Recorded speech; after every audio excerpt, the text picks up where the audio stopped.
News Live at 6, Pope Francis passing away just a day after Easter. How the world is reacting and the next steps for the Catholic Church. Plus, Senator Chuck Schumer taking a trip to Syracuse this afternoon, the promises he made and what they mean for Central New York. And new traffic technologies are rolling out in Syracuse, how it's improving student safety. News Live at 6 starts right now. This is CitrusTV News Live at 6, your campus news leader. Just a day after Easter Sunday, many around the world are coming together today to mourn the death of Pope Francis, who died early this morning at the age of 88. Good evening and welcome to News Live at 6. I'm Max Williams. And I'm Marie Achkar. The Pope was hospitalized back in February for just over a month after battling pneumonia in both of his lungs. We are now learning tonight what exactly led up to the Pope's death.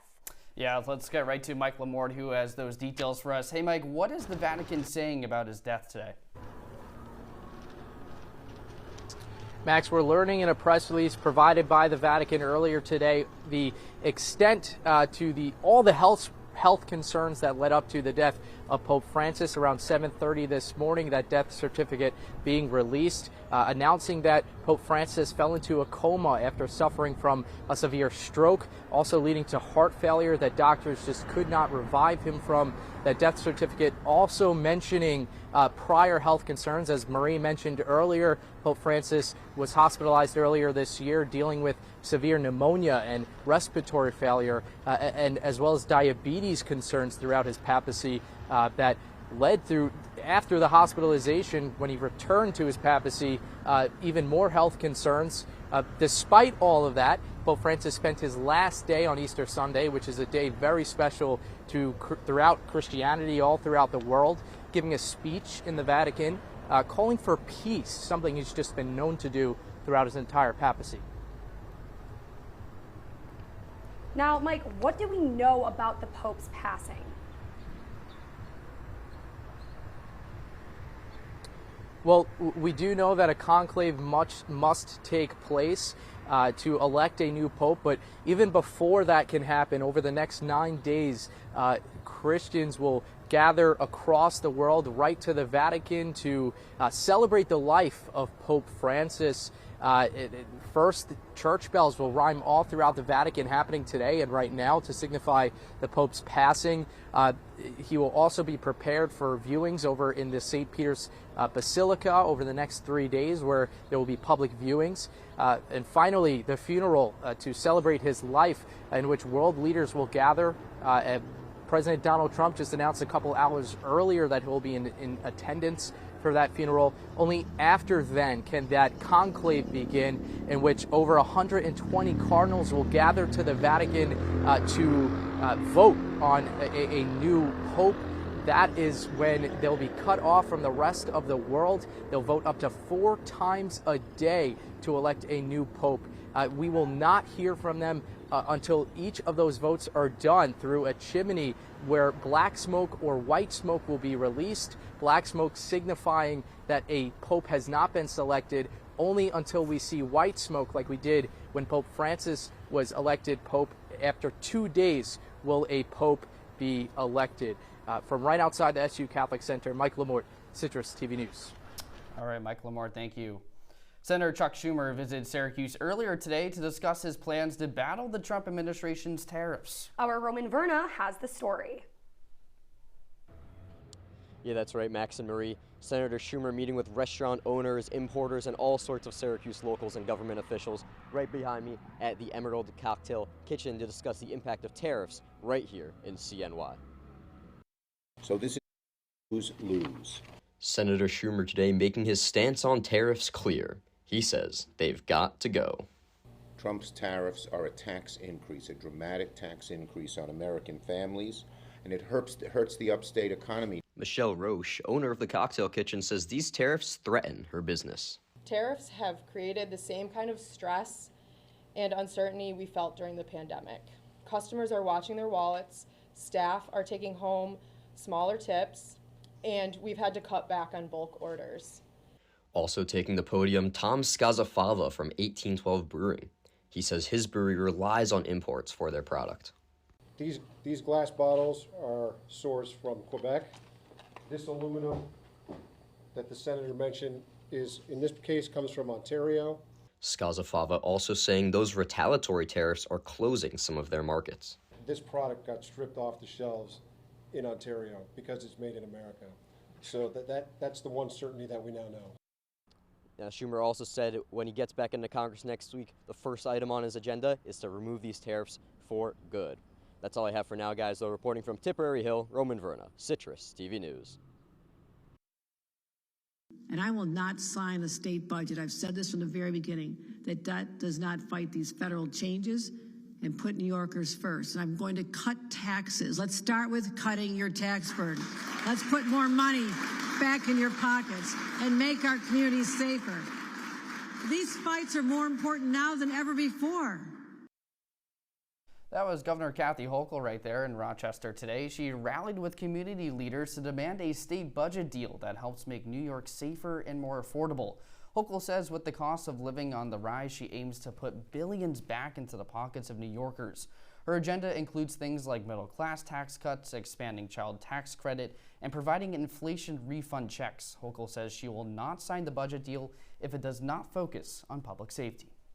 Well, Max, you know, it's almost May. We're getting into that season where it should be warm, but we're still kind of experiencing chilly temperatures today. I know. I was wearing shorts today, and someone made fun of me in New House for wearing shorts today. You're kidding. I was like, it's warm out. It's warm out, everybody. It's time like to wear 60 short degrees. sleeves. Exactly. This is well, balmy. Are we going to have warmer temperatures? Our Riley Faye is live right now to tell us more.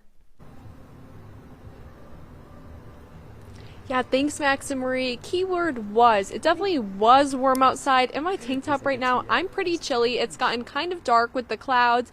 It looks like it could rain, and we are expecting some light rain within the hour, but it is still 62 degrees, which is pretty nice for April in Syracuse. I agree with you, Max. Earlier today, I was wearing short sleeves and pants. Definitely saw lots of people on campus in shorts, and despite the clouds, there's still so many people outside right now. Lots of people playing sports and listening to music, things like that. But as we get into nighttime, it's going to get just a little bit colder, dropping down to 58 degrees tonight with some rain overnight. Now, luckily, the rain should stop by the morning, but throughout the evening, it's going to be a little bit rainy. Guys, back to you. Riley, thank you so much. Well, the Four Horsemen just rode into the Syracuse history books. Saturday's Metallica concert is officially the largest ticketed concert ever in Syracuse. Nearly 48,000 fans saw the concert, breaking the record set by The Who in 1982. This was Metallica's first show in the Dome, and its first in Syracuse since playing Lollapalooza at the New York State Fair nearly 30 years ago. Impressive stuff. All right. The City of Syracuse's school bus stop arm program kicked off today. Cameras will now be attached to all city school buses to remind drivers of traffic laws. Let's go over to the other side of the studio to Caleb Plank, who is going to tell us about the new technology he hopes to reduce dangerous driving. Hey, Caleb. Thanks, Max and Marie. For the next 30 days, a warning period will take place in which drivers who illegally pass stop buses will be issued a warning. Starting May 21st, fines will be issued to violators in an effort to improve student safety. This initiative is part of a multi-stage effort to improve student safety and influence driver behavior in school zones. With the introduction, in addition to these bus stop arm cameras, of red light and speed cameras in school zones, which will be rolling out later this year, our goal is to dramatically improve student safety and the safety of all of our residents on our city streets. This program sparks from concerns of drivers' unsafe behaviors in school zones as students go to and from school. If these cameras can keep one more child safe as they are walking towards or from school, we feel they are a good investment. Today's announcement can also serve as another reminder that when we're driving a vehicle, you're holding the safety of our kids in your hands. In addition to the new bus features, the program includes red light and speed cameras being added to school zones. All of these safety enforcement actions are part of the city's mission to reduce overall traffic casualties. A broad, comprehensive strategy that is part of our Vision Zero initiative. For those that aren't familiar with Vision Zero, it is quite simply a goal, a worldwide goal that we've adopted here in Syracuse to eliminate all fatalities and serious injuries from traffic crashes while increasing safety and equitable mobility for all. All three safety technologies are expected to be fully running before the start of next school year. Reporting from studio, I'm Caleb Plank. Back to you guys. Caleb, thank you so much. Starting this summer, vendors at the Salt City Market will be changing their hours. Restaurants will now be closed on Sundays and operate on a Monday through Saturday schedule. This is a change for the 5-year-old market, which has always let restaurants choose one day out of the week to close. The schedule will adjust officially starting Memorial Day weekend. New details on Secretary of Defense Pete Hegseth's single chats. Who was included? That more after this. Welcome to an excellent episode of Live from Studio B.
You're watching CitrusTV News, live at 6 with Max Williams, Marie Achkar, and Riley Fay. And now, your campus news leader continues. Welcome back, everyone. Defense Secretary Pete Hegseth in the hot seat yet again. It comes after he shared details of strikes in Yemen in a single chat with top administration officials. Well, now there's word of another group chat in which Hegseth used his personal phone to share information about U.S. military operations in Yemen. Our reporter Izzy Leibowitz is in studio to tell us who was included in this second chat. Izzy, good evening. Thank you, Marie and Max. A military mishap that didn't seem real has come back with new details. The recent updates are on Defense Secretary Pete Hegseth's second chat. This second signal chat includes his wife, a former Fox News producer, his brother, who was hired at the Pentagon, and a dozen other people from Hegseth's inner circle. This chat was on his private phone and called Defense Team Huddle.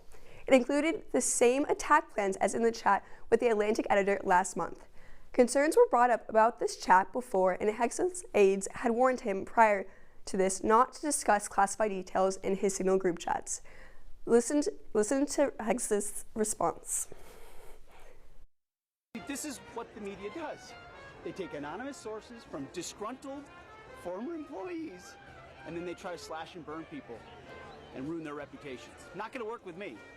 This is why we're fighting the fake news media. This is why we're fighting slash and burn Democrats. This is why we're fighting hoaxsters. Hoaxsters. This group, no, this group right here, full of hoaxsters. This comes after a month after Jeffrey Goldberg, the editor-in-chief of The Atlantic, wrote an article about how he was added to a group chat discussing a military strike in Yemen. In regards to that incident, Congressman Mike Thompson and Eugene Vindman addressed concerns about security breaks and the possibility of there being more leaks. So it's classified. There's no doubt about it. A private can tell you it's classified information. We need to come together to figure out what happened, why it happened, what else is going on. This isn't the only time that this has happened. I'm pretty sure of that. And Pegasus' remarks earlier, he said him and Trump are, quote, on the same page all the way. I'm Izzy Leibowitz with Citrus TV News. Over to you, Riley.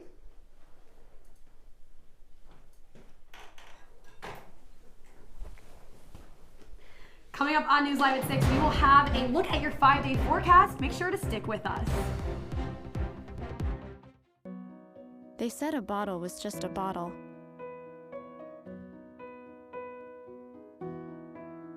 That no one would ever notice me.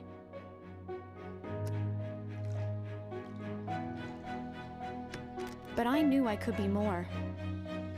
That one day, I would make people smile.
From the Citrus TV Weather Center, this is SU's most accurate weather forecast. Welcome back. Yeah, the weather started to rain, but we still have a beautiful week coming up. Taking a look at tomorrow, sorry, wrong way. It's going to be partly cloudy, high of 48, low of 39, which doesn't sound too great, but compared to last week when we had snow on Tuesday, that's sounding pretty good to me. Wednesday, high of 60, and it's going to be sunny throughout the day. Wednesday and Thursday are also both going to have high UVs. Definitely a day that you might want to go outside and even tan if that's what you're into.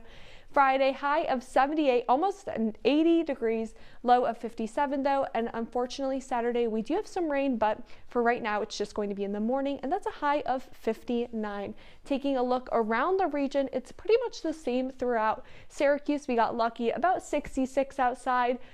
Binghamton, 62, but around the 60 to 65 temperature range throughout the region, so no issues with driving and some light rain throughout the night. Now, Skyler, to you. Riley, that warm weather sounds pretty nice, and Syracuse men's lacrosse got to experience some of it, but could its play heat up too? Plus, we're talking playoff basketball, so don't go anywhere. Welcome to my house. Lately, not my happy place. Everybody's pretty tired of each other. The parents were not themselves. My little brothers were morphing into small creatures. The walls were closing in. Clearly a case of too much family, too close, 24/7. And there's a lot of that going around right now. If this sounds like your house, try going someplace new. YourLifeYourVoice.org. You'll find lots of ideas to help you handle the family stresses of being confined to close quarters. YourLifeYourVoice.org. It might not get you out of the house, but it could help you find a little more breathing room.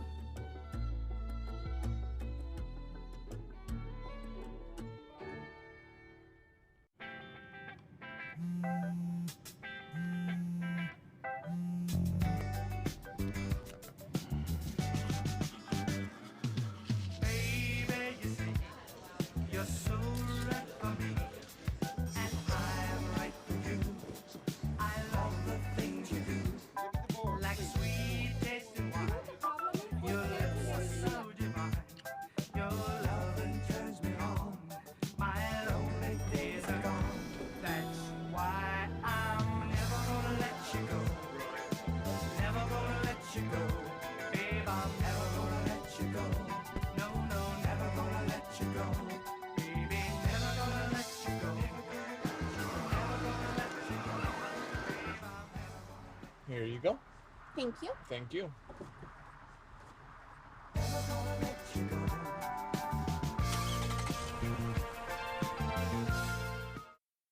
And now, your Citrus TV Sports Report. It's always tough to play away from home, but Tobacco Road definitely makes it tougher. Welcome into sports. I'm Skyler Wilkes. After a tough loss on Long Island last week, 7th-ranked Syracuse men's lacrosse battled 12th-ranked Duke in its penultimate game of the regular season. While the Orange came in with wins in 6 of their last 7, the Blue Devils had dropped 3 of their past 4. The Cuse had also lost 3 in a row in Durham, though, so things very well could change. And let me just tell you that that wasn't the case. Late in the first quarter, Eric Molliver dodging behind goal, and he dunks it between Jimmy McCool's legs. That was part of a 4-0 run for Duke to start the game. In the second quarter, Syracuse trying to stay close. Joey Spallina rips it home. That put Syracuse down by 1, the closest it got all game. To the third quarter we go again. Eric Molliver ties his career high with 5 goals. That capped off a 6-0 run to make it 11 for Duke. In the fourth quarter, Syracuse trying to put something together. Trey Deer helps cap off a 3-0 run for the Orange to make it 11-7, but too little, too late. Syracuse falls 11-7 to Duke and suffers its second back-to-back loss of the season. Not a great look there for the Orange. Gary Gate, what happened? We went out there, thought we had a chance. We did. We had some pretty good opportunities, but we didn't finish, didn't make the plays.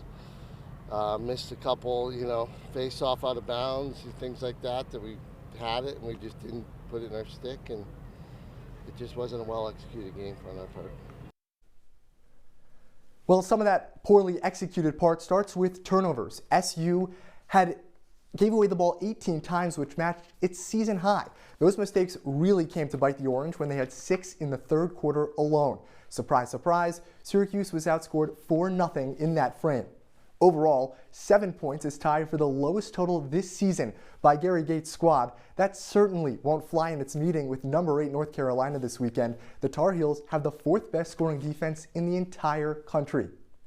And although college lacrosse hasn't reached the postseason just yet, the same can't be said about the NBA. The first round continues tonight with Game 2 between the Knicks and Pistons at Madison Square Garden. New York took Game 1 by 11 thanks to great performances by its star players. Jalen Brunson led the way with 34 points and 8 assists. Meanwhile, Karl Anthony Towns totaled 23 points and 11 rebounds. Despite those numbers, the most impressive thing was probably the Knicks' 21-0 run in the fourth quarter. Detroit hopes to prevent a similar outcome and secure its first postseason victory since 2008. Tip-off from Manhattan is set for 7:30. Heading back outside now. Both Empire State baseball teams are in action today. The Yankees and Guardians just got underway in Cleveland. Back in the Big Apple, the Mets host the Phillies in an NL East showdown. Starting in the Midwest, the Pinstripes aim to continue their strong start to the year. New York has won 6 of its last 7 and holds the first place spot in the American League. Clark Schmidt takes the mound for the Yanks in his second start of the year. The righty is tasked with slowing down a team with the 7th best batting average in the AL. Over in Queens, the Mets hope to maintain their 4-game home win streak against the Phillies at 7-10. With a 9-1 record, New York has the 2nd best mark in the league when it comes to playing at its own park. On the other hand, Philadelphia has lost 4 of its last 6 road contests. So, with Tyler McGill on the bump, the Mets go for their 5th win in a row. Max Marie? Skyler, thank you so much. When we come back, we'll have one last look at your weather. Stick with us. When I was in foster care, I never knew when I would have to move, so I always had my suitcase ready to go. Then one day, I was adopted. My new parents opened their hearts and home to me. My parents cook my favorite breakfast for me every morning. My parents take me on trips I never thought I would go on. They gave me a home and an even better reason to use that suitcase. My parents aren't perfect, but they're perfect for me. Jason, let's go see your room.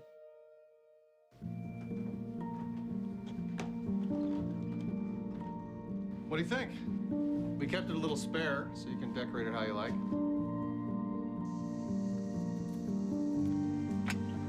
Dinner! Go? Excellent. Soccer is fun. Yeah, I saw you guys out there. We're the family.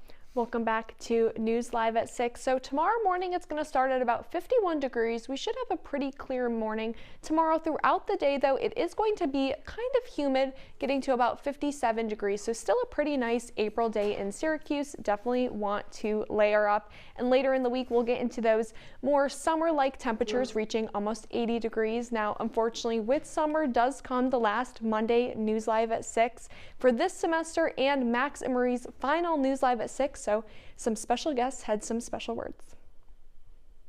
Max and Marie, congratulations on an unbelievable run at Citrus TV. Your efforts for the station have made this place a much better one. Marie and Max, I can't believe it's already time for your last Citrus show. The last 4 years with you guys have gone by so quickly, but that's in part because I've had great friends like you guys. Marie and Max, I cannot believe the time has come to be filming this video, but here we are. Congratulations on your last time anchoring at Citrus TV. Marie and Max, there are two words I think about when it comes to you guys. One is growth, the other one is leadership. Max and Marie, congratulations on an amazing Citrus TV career. I am so proud of the two of you. Max, it's been an honor to see you grow and become closer friends with you in capstone class. Been a blast doing all that and see you grow throughout the years. You truly set such a high bar and such a great standard for the rest of the department to follow. Max, I am so grateful we have become so close over the past few months. You are so incredibly talented. You're two of the most talented and hardworking people I know, and your commitment to this craft is inspiring, and it makes me want to get better every single day just watching the two of you. Marie, I don't even have the words. You are my best friend.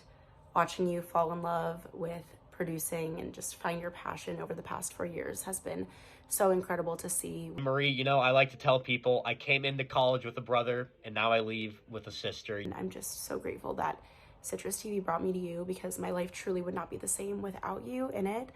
I'm so proud of you. You deserve everything. I can't wait to visit you in Charlotte, and I'm really gonna miss you, but congratulations. I love you so much. I was so proud to watch how you guys developed over the course of my time at Citrus, and now that I'm an alum, I get to see you guys' newsroom leadership, your moral clarity, your news judgment. Those are really important things, and things that I know you guys are going to use to kick butt in the professional world. So to both of you, congratulations. Enjoy this moment. Cannot wait to make the last few weeks with you the best. Congrats on a great run. I'm really proud of you both. Congratulations, and Max, I will see you at the Black Pearl in Newport. So congratulations on an amazing Citrus career, and know that this is not goodbye, it's just a hello to the next chapter of our friendship. So congratulations, and I love you both so much. Oh, I'm kind of a mess right now, I'm not gonna lie. I need to get some tissue for Marie, but I mean, we don't have a ton of time left, but yes. In the short time, I have to say, anchoring with Max has been so much fun. I've thoroughly enjoyed my time here at Citrus TV. I mean, this place is just so special to me, and to everyone who was in the video, everyone's in studio right now. I mean, they know how I feel, but I love you guys. Well, same goes for me. I mean, it's just been such a wonderful run, and Citrus TV is almost like a second family. So it's been wonderful to anchor with you. You're so talented, and you're going to do great things. You're amazing, Max. Oh, well, I really hope that everyone who watched every single week loved Max and I's dynamic. I mean, we had a few bloopers, I'll admit. Maybe a little too many. Yes. But you know what? It's been so special. Max is so incredible. I can't wait to see what he ends up doing. Same with you. Yes. Oh my gosh, it just doesn't feel real that this is it, guys. Like, wow, I can't believe it. I have 30 seconds left ever on this desk with you. I know, but it's been a great run, like I said. So, yes. Well, Max, thank you so much. Well, that's Citrus TV News Live at 6 for this Monday. Don't forget, you can follow us on X and Instagram. For the final time ever, I'm Marie Achkar. And I'm Max Williams. Have a great night. Have a great night, Syracuse.